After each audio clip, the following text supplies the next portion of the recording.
Ang pagpunta ni Pablo sa Macedonia at Gresya.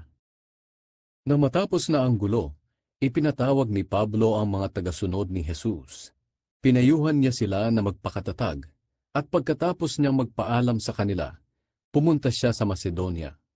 Maraming lugar ang kanyang pinuntahan sa Macedonia, at pinalakas niya ang loob ng mga mananampalataya sa pamamagitan ng pangangaral sa kanila. Pagkatapos pumunta siya sa Gresya, at nanatili siya roon ng 3 buwan.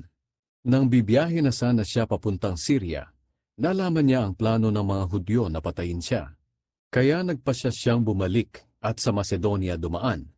Sumama sa kanya si Sopater na taga Berea na anak ni Pyrrhus, sina Aristarchus at Secundus na mga taga Thessalonica, si Gaius na taga Derbe, si Timoteo, at sina Tychicus at Trophimus na mga taga Asya.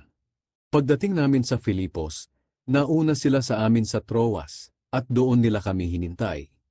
Pinalampas muna namin ang pista ng tinapay na walang pampaalsa, bago kami bumiyahe galing sa Filipos. 5 araw ang biyahe namin at nagkita kaming muli sa Troas. Nanatili kami roon ng 7 araw.